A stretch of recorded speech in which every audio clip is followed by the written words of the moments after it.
Domingo, dia 13 de agosto. Vamos começar antes da nossa live do livro, de dar 10 horas pontualmente, desejando um maravilhoso dia dos pais a todos os papais, né? Os pais que estão nos vendo, os que nos verão e a todos os pais que, de uma forma ou de outra, nos possibilitaram estarmos aqui hoje. Faltando aqui menos de um minutinho, alguns segundos, pontualmente 10 horas a gente vai começar. Ih, meu computador tá dando um pânico aqui, mas vamos lá. Agora sim, pontualmente 10 horas. Ei, Má, bom dia, tudo bem? Espero que estejam me ouvindo bem. Se vocês puderem me falar se o som está bom, porque hoje eu estou com outro microfone. Me deem um ok, um sim ou um não, tá bom? Para eu saber se tá chegando aí o áudio. E também já antecipo aqui as minhas desculpas pela voz, né? Pelo tom, porque eu estou saindo de um estado gripal, voltamos de Buenos Aires, foi tudo muito bem, foi tudo maravilhoso lá, mas com o clima muito frio, muito vento e choque de temperatura em função dos locais, né? Dos ambientes onde a gente passava, então não teve como fugir. Ei, Adri, bom dia, tudo bem? Seja bem-vinda. Tô aqui falando do retorno da viagem, enquanto eu tento fazer meu computador voltar aqui para falar para vocês. O livro de hoje é O Perigo de uma História Única. Esse livro, gente, é um livro super fácil de ler, é um livro bem tranquilo mesmo, e vale muito a pena. Várias vezes a gente vai se perceber ou perceber algum contexto durante o nosso dia a dia que nos levam a correr o risco de olhar, né, por uma história única. Obrigada, Adri. Ó, vou pedir paciência para vocês hoje aí, que eu vou ter que tomar mais água durante a fala, vou ter que falar um pouco mais pausado, tá? Mas esse livro aqui, além dele ser maravilhoso, ele é um livro que, sinceramente, em um dia a gente lê, não precisa de uma semana, tá? Ele é um livro muito rápido, é pequeno, ele é curto, relativamente curto, e tem mais. Quem não quiser, não puder, não conseguir ler, ela tem um TED, né? Essa autora, ela chama Chimamanda Ngozi, acho que é assim que fala, Ngozi, né? Ngozi Adichie. Bom dia, Ali, seja bem-vinda. E ela é uma super escritora nigeriana e uma pessoa que eu brinco, eu falo assim, vale a pena conhecer. Bom dia, Marcelo, seja bem-vindo. Então, o perigo de uma história única, ela fala, a gente começa com a seguinte reflexão: o que sabemos sobre as outras pessoas? Como que nós criamos a imagem que nós temos de cada povo, né? E aí a Chimamanda fala assim: o nosso conhecimento ele é formado pelas histórias que escutamos, e quanto maior o número de narrativas diversas, mais complexa será a nossa compreensão sobre determinado assunto, tá? Bom dia, Márcia, seja bem-vindo. Então, a Chimamanda nos ensina a diversificar as fontes do conhecimento e sermos cautelosos ao ouvir somente uma versão dos fatos. Então, o que acontece? Quantas vezes a gente toma uma decisão correndo o risco de se arrepender depois? Às vezes é o que eu chamo de decisão de destino. Você vai ali fazer uma ingerência, uma intervenção que pode provocar alguns reflexos, algumas rupturas, sem antes ter esgotado o assunto ou ter checado as informações com todos os envolvidos, sob todos os aspectos. Então é um pouco dessa reflexão que a Chimamanda nos traz. E aí ela fala assim, ó, a história única, ela cria estereótipos. E o problema com os estereótipos não é que eles sejam mentira, mas que eles sejam incompletos. Eles fazem uma história tornar-se a única história. Então, o que ela traz pra gente, né? Que nem sempre a história única ela não é verdadeira. mas ela deixa de ser 100% verdadeira, 100% real, porque ela é uma parte da história, né? Então ela é um pedaço da história, ela não é a história completa. E quantas vezes, quando a gente tinha um posicionamento ouvindo só uma versão, um lado da história, ao escutar o outro lado, os outros envolvidos, a gente reviu, ressignificou o nosso próprio posicionamento, a nossa própria decisão, em função de ter uma visão de conjunto mais ampliada e mais argumentos, mais hipóteses, mais critérios para poder tomar uma decisão mais acertada. E aí a Chimamanda fala assim: as histórias importam. Muitas histórias importam. As histórias foram usadas para espoliar e caluniar, mas também podem ser usadas para empoderar e humanizar. Elas podem despedaçar a dignidade de um povo, mas também podem reparar essa dignidade despedaçada. E aí, daqui a pouco eu vou falar sobre ela especificamente, né? Dar um pequeno histórico dela, mas eu gostaria de já reforçar aqui a reflexão do tanto que essa mulher trabalha em função da humanização. E assim, não é a humanização de um segmento de trabalho, da família, é a humanização do mundo, da humanidade. Ela tem uma missão de vida, parece, uma preocupação legítima com a integração dos povos, com a humanidade em si, como que esses povos se relacionam e como que isso pode ser melhorado. Então, como que você consegue, a partir de uma visão mais ampla, né, de tudo e de todos, ela fala aqui sobre coisas e sobre pessoas, a gente pode também melhorar o nosso olhar, o nosso relacionamento, a nossa atitude mais humanizada. Então a gente tem sim que ficar atento a quanto nós somos impressionáveis e vulneráveis diante de uma história. Quanto que uma pessoa pode te manipular, pode te induzir, induzir inclusive ao erro, se você às vezes tomar como verdade aquele relato único ou aquela versão única da história diante do relato de apenas uma pessoa. Então ela fala assim, ó, devemos ficar atentos a quanto somos impressionáveis e vulneráveis diante de uma história, pois ela pode não estar completa. E uma vez incompleta, pode não ser 100% verdadeira. Então ela é real, aquela parte da história, mas ela não é 100% verdadeira. Ela não está, você não está com 100% da informação real para poder então dar o encaminhamento mais adequado naquele contexto, tá? A autora relata então no livro dela várias visões de história únicas. Ela relembra as situações que passou por ouvir, aprender apenas uma parte da história e o quanto que isso impactou a sua visão de mundo e a sua própria vida. E aí eu trago a reflexão pra gente, né? O quanto que a gente segue impactado com uma única visão de mundo, quanto que impacta a nossa vida o relato ou a visão de uma história única, né? De parte da história. De tantas pessoas que conviveu e aprendeu a compreender as suas limitações em função das próprias experiências ou do aprendizado limitado. Então, como que isso marca as nossas relações também. Aí ela lembra que eu trouxe algumas histórias, mas não vou dar spoiler para vocês lerem.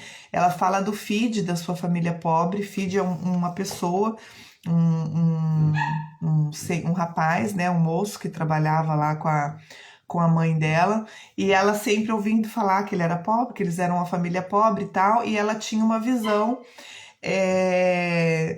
miserável, vamos dizer assim, daquela família.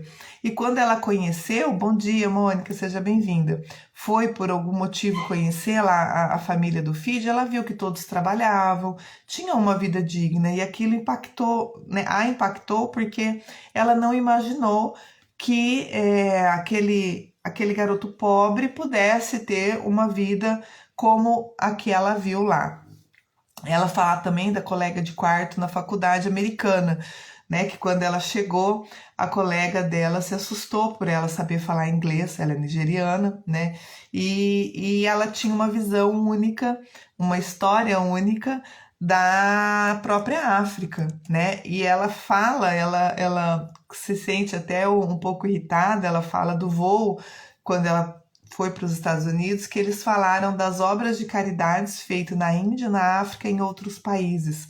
Então, como que irritava para ela ficava, né, irritada quando as pessoas tratavam da África como sendo um país e não um continente.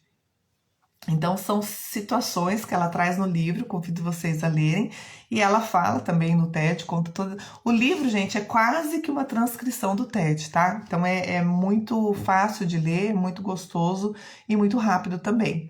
E aí, a Chimamanda fala assim: sou tão culpada quanto essas pessoas na questão da história única. E aí, eu trago uma frase que sintetiza esse sentimento, essa condição aí da culpa que ela traz. Eu amava aqueles livros britânicos e americanos. Eles despertavam a minha imaginação, abriram mundos novos para mim, mas a consequência não prevista foi que eu não sabia que pessoas iguais a mim podiam existir na literatura. O que a descoberta de escritores africanos fez por mim foi isto: salvou-me de ter uma história única sobre o que são os livros. Então, aqui, quando ela estava relatando, porque ela desde pequena, ela conta que ela é escritora desde de novinha, né? Que ela escrevia as histórias com a mãe e ela sempre gostou muito de ler. Só que os livros que ela tinha acesso nas bibliotecas eram os livros americanos e os livros britânicos.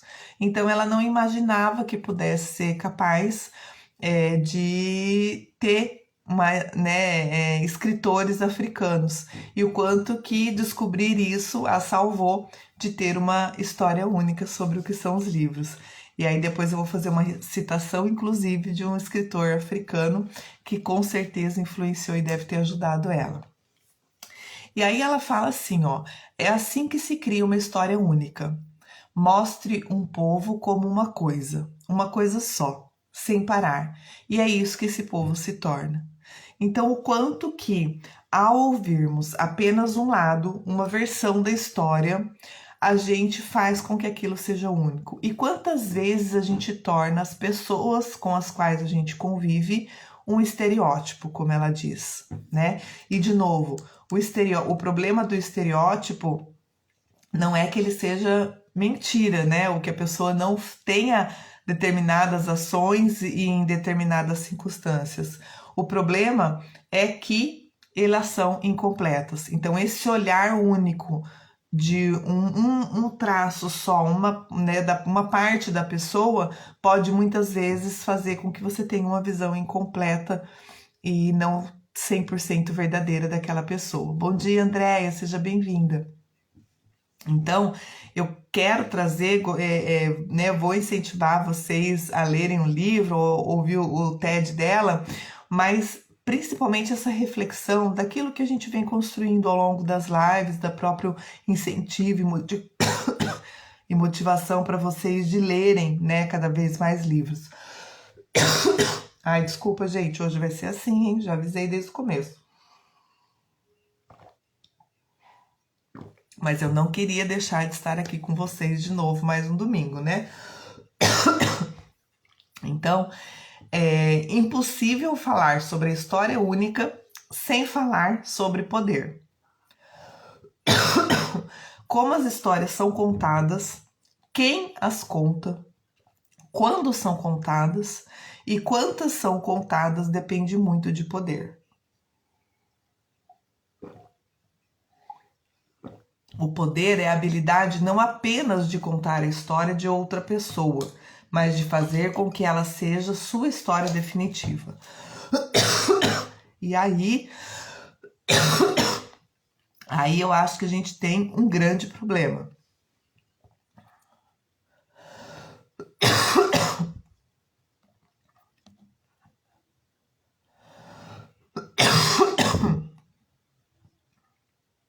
Deixa eu ver aqui como é que a gente faz.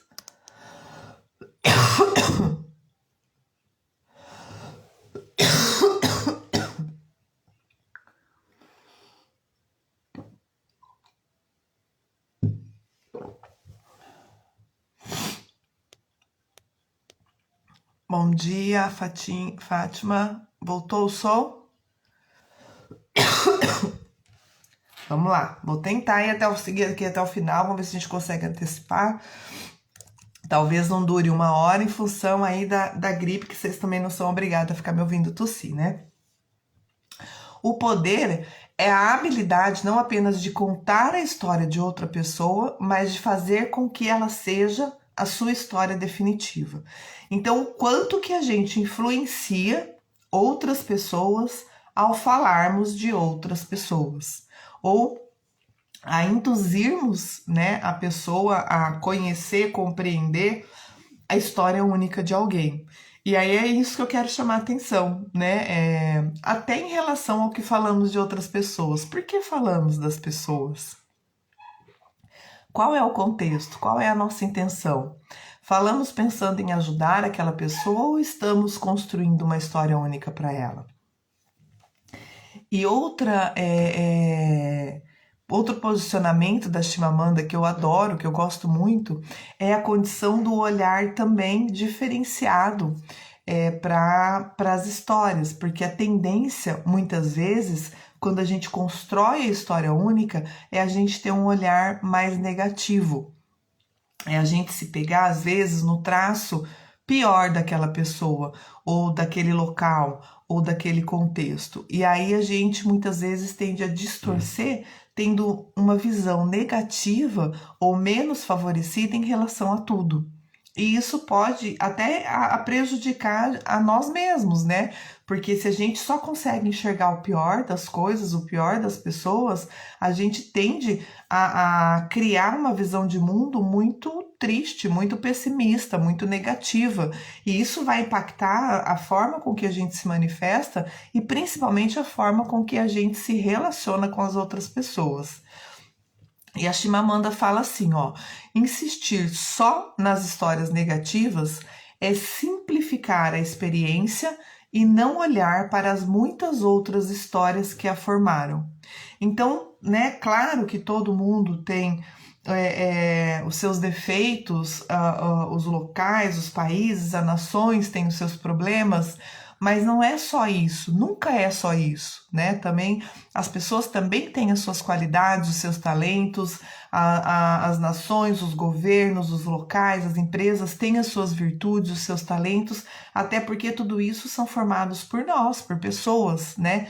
Não existe uma empresa que a culpa é da empresa, né? Ou que a responsabilidade é da empresa, ou o que tem de bom é da empresa. Quem faz a empresa são as pessoas que ali trabalham, que constroem a cultura da empresa. E assim a gente pode expandindo a partir de casa, da nossa relação familiar, com o marido, com a mulher, com o filho, com o vizinho, para as nações, as relações de governo, inclusive.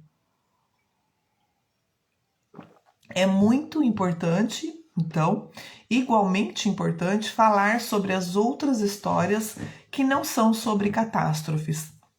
E aí a Chimamanda traz bem forte essa questão de como as pessoas lá nos Estados Unidos, né, quando ela já estava vivendo lá, tinham uma visão, uma história única, uma visão muito distorcida da própria África. Haja visto que ela conta ali que o pessoal chamava a África de um país, né? Então, assim, olha como você limita, né, a visão, a informação, a própria realidade, entendeu? E aí eu trago outra citação dela, ela fala assim, ó, é impossível se envolver direito com um lugar ou uma pessoa sem se envolver com todas as histórias daquele lugar ou daquela pessoa. Então não é só uma, não é só uma parte, não é só o negativo, não é só o positivo, são todas, né? A consequência da história única é esta: ela rouba a dignidade das pessoas. Ela torna difícil o reconhecimento da nossa humanidade em comum. Ela enfatiza como somos diferentes e não como somos parecidos. E se nós soubéssemos o outro lado da história? Se tivéssemos acesso à história completa, será que tomaríamos as mesmas decisões?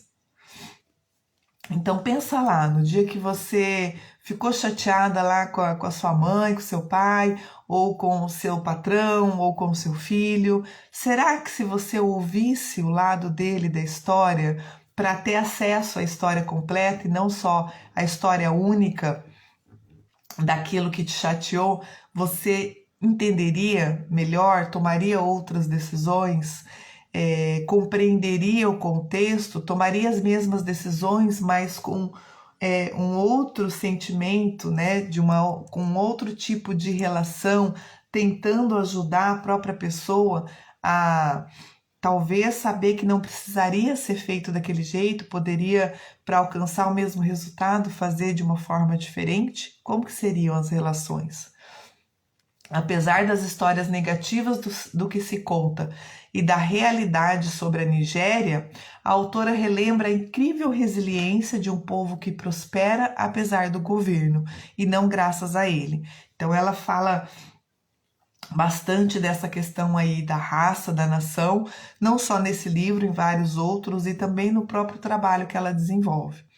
A Chimamanda dá oficinas de escrita em Lagos todo o verão e fundou com seu editor uma organização sem fins lucrativos chamada Farafina Trust e tem grandes sonhos: construir bibliotecas, reformar as que já existem e doar livros para escolas públicas que não têm acervo, além de organizar diversas oficinas de leitura e escrita para as pessoas que são ansiosas para contar as nossas muitas histórias e não uma única história. E aí, a parte do livro que ela conta sobre a história única, eu vou finalizar com uma frase e aí depois eu vou falar dela, tá? É uma mini biografia aí e dos outros livros dela. Quando rejeitamos a história única, quando percebemos que nunca existe uma história única sobre lugar nenhum, reavemos uma espécie de paraíso. E aí, bom dia, Carla, tudo bem? Eu vou deixar para vocês aqui também, deixa eu copiar aqui o link. Ai, acho que eu não vou conseguir.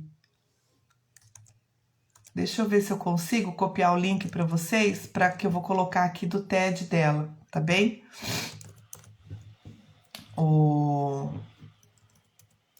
Minha equipe técnica não tá aqui hoje, né? Marcelo tá num evento, mas espere aí que eu já vou colocar aqui para vocês no chat. Vocês não vão sair da live para assistir agora, tá bom? Vocês assistem aí depois que acabar o TED dela, que vai contar várias dessas histórias que eu tô falando aqui para vocês, né? Do feed, vocês vão ouvir o feed, vão ouvir ela falando da colega de quarto. E aí eu vou falar, antes de finalizar, um pouquinho sobre quem é a Chimamanda, né? Então, é uma das principais pensadoras da atualidade e a sua escrita está envolta pela crítica social e política. Segundo o periódico The New York Times Magazine, a revista do New York Times, não é um jornal, ela é uma das raras escritoras a se tornar uma figura pública internacional e é a voz mais importante sobre raça e gênero na era digital. Então, olha o tamanho, né, da representatividade que ela tem num âmbito internacional, até porque ela trabalha, né, com essa questão aí social e política desde que entrou na faculdade, tá? Na verdade, desde o colégio, eu poderia dizer, porque ela já relata que lá no colégio ela já começava, através das escritas, dos artigos, dos próprios questionamentos com seus professores e com a sua mãe, questionar essa condição aí de ter uma visão mais ampla sobre todos os contextos. Foi também reconhecida como uma das maiores autoras contemporâneas pelo ex-presidente americano Barack Obama, ao escrever sobre amor e política de modo interligado e genuíno. Então, em tese, são histórias que não se conversam, né? O amor e a política, mas ela consegue levar isso de modo genuíno e autêntico para todo o movimento e todo o trabalho que ela desenvolve.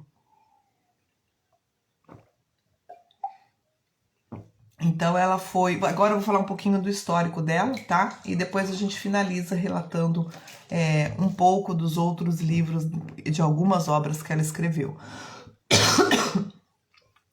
Ela nasceu então em 15 de setembro de 1977. Tem a minha idade, nasceu no mesmo ano que eu, 45 anos, quase 46, né? Nasceu em Enugu, na Nigéria. Chimamanda é a quinta filha de 6 irmãos. Estudou medicina e farmácia por 1 ano e meio. Bom dia, Fabi, seja bem-vinda.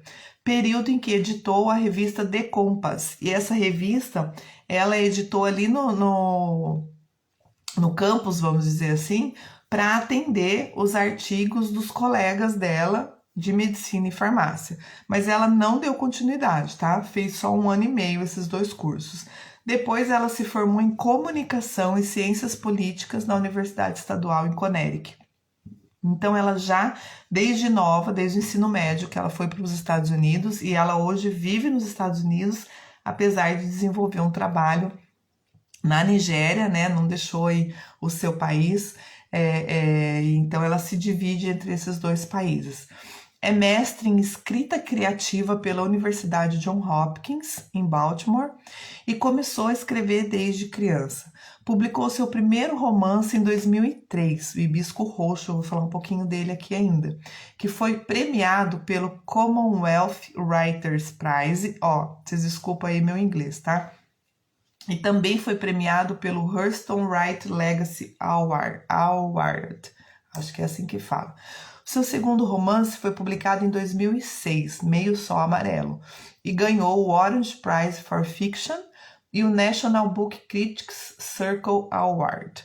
Recebeu adaptação para o cinema em 2013, esse segundo romance. Então, você veja bem, 7 anos depois, não foi um único livro dela que foi adaptado para o cinema, tá?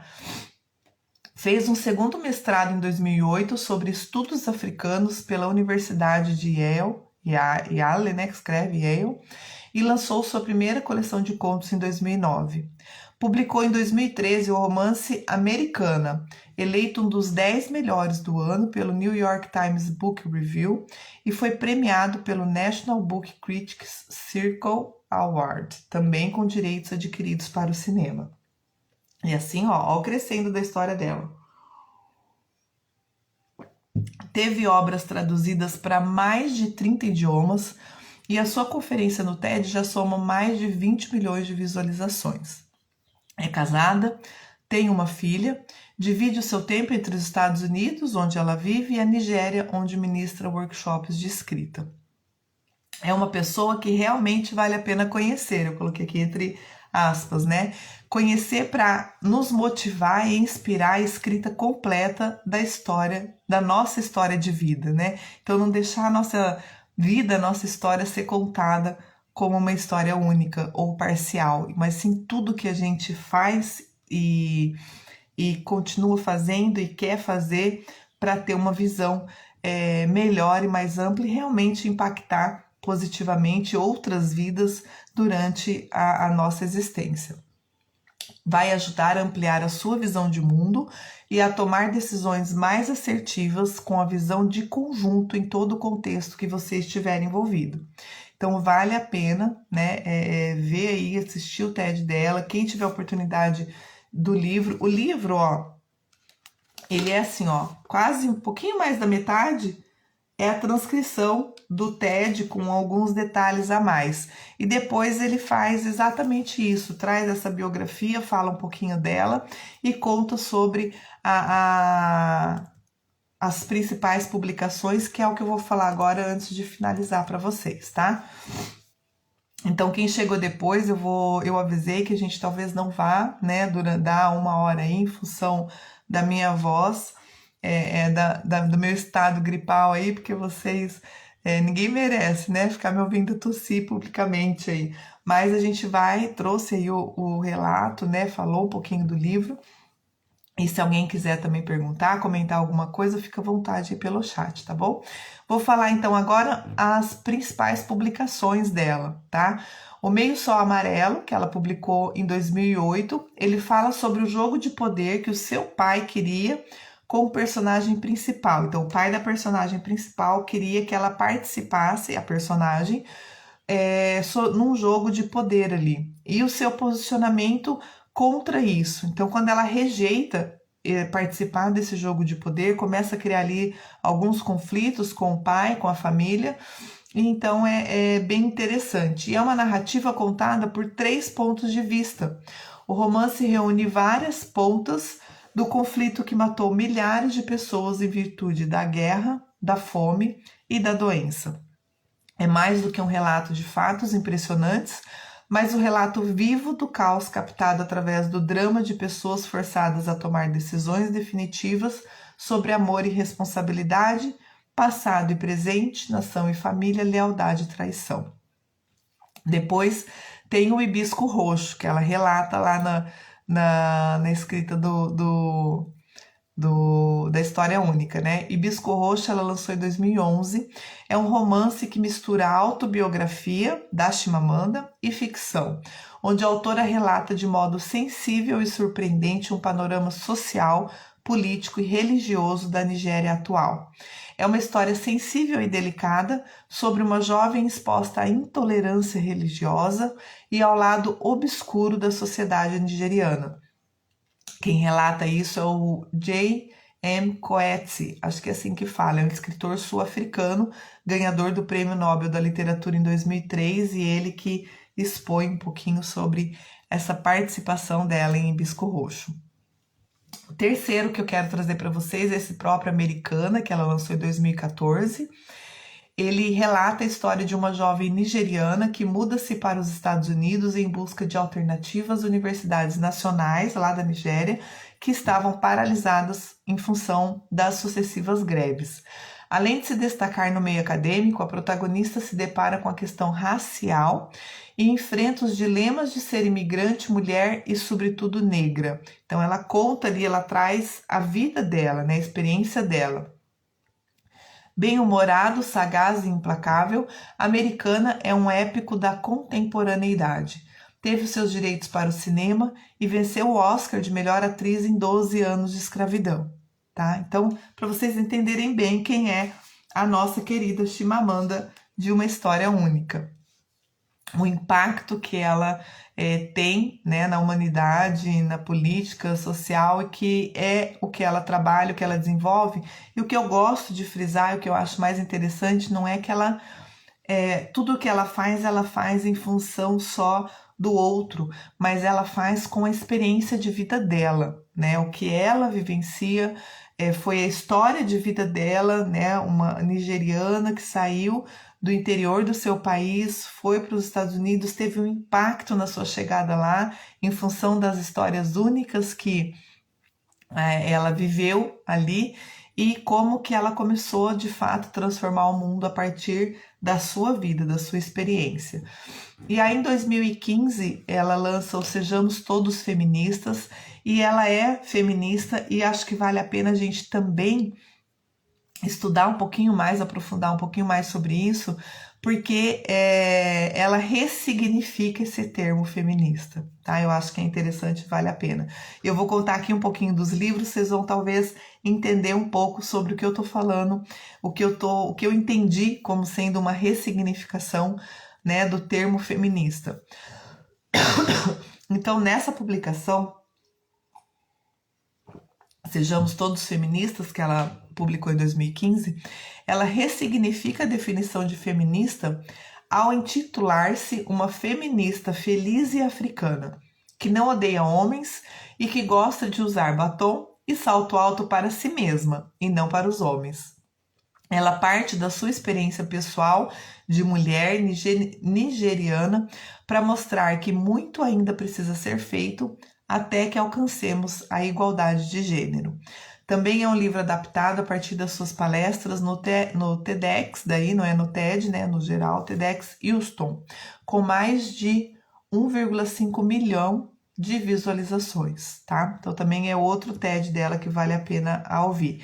E a partir desse livro, em 2015, ela lança outra publicação em 2017, que chama Para Educar Crianças Feministas. E olha que interessante a abordagem desse processo, né, para educar as crianças feministas. Então, o livro é um manifesto com 15 sugestões de como criar filhos dentro de uma perspectiva feminista que pode ser lido igualmente por homens e mulheres, pais de meninos e de meninas. Ele traz conselhos simples e precisos de como oferecer uma formação igualitária a todas as crianças, o que se inicia pela justa distribuição de tarefas entre pais e mães. Leitura essencial para quem deseja preparar os seus filhos para o mundo contemporâneo e contribuir para uma sociedade mais justa. Então, olha que interessante, né? Como ela amplia essa visão de, ao tratar do feminismo, não como uma briga, né, para as mulheres, mas como uma visão mais igualitária para contribuir com uma sociedade mais justa, onde as obrigações, os direitos e os deveres, elas devem ser equilibradas entre todos, não iguais, né? Eu gosto muito porque me parece que a Chimamanda trabalha muito com o princípio da equidade e não da igualdade. A gente já falou sobre isso em outras lives também, depois vale a pena vocês pesquisarem e até entenderem, né, se tiverem interesse, da diferença entre o princípio da igualdade e o princípio da equidade. E aí, por último, eu falo aqui do livro que ela lançou em 2017, que chama No Seu Pescoço. É o relato de uma jovem, onde uma jovem deixa sua terra natal na Nigéria para morar nos Estados Unidos, onde vivencia logo cedo a experiência de ser estrangeira. Composto por 12 narrativas voltadas para a temática da imigração, do preconceito racial, dos conflitos religiosos e das relações familiares. Partindo da perspectiva do indivíduo para atingir o universal, explora os laços entre homens e mulheres, pais e filhos, África e Estados Unidos. Então também, sempre fazendo esse contraponto, e dá para perceber que tem muito da vivência dela, né, da experiência de vida dela, entre, se não em todos, mas na maioria das publicações e dos relatos dela, tá? E aí eu finalizo então a live hoje com uma frase dela, né, da própria Chimamanda, que da Chimamanda não, né, do escritor, né, do pessoal da Companhia das Letras, que eles falam assim: responsável por encantar a todos com as suas narrativas ficcionais, Chimamanda também se mostra uma excelente pensadora do mundo contemporâneo, construindo pontes para um entendimento intercultural mais profundo. Então, gente, vale muito a pena ver, tá? Quase 10h38, né? Eu vou encerrar por aqui, tá? Desculpem-me não conseguir aprofundar o tema, né, da live, que é a história única, mas vale a pena vocês assistirem o TED, lerem o livro, e a gente volta domingo que vem. Se tudo der certo, estarei de São Paulo falando com vocês, e zerada, já totalmente sarada, né? Para a semana, então, nós vamos falar desse livro aqui, ó, Coragem para Crescer, que eu ganhei essa semana da minha amiga Carla, que deve estar aí com a gente, tá bom? Obrigada, Fátima, eu que agradeço. Beijo grande para vocês, um excelente fim de domingo a todos, curtam o Dia dos Pais com seus pais, quem estiver longe manda mensagem, né, aproveita igual, e tenham todos uma excelente semana. Domingo que vem a gente se encontra, tá bem? Beijo grande a todos.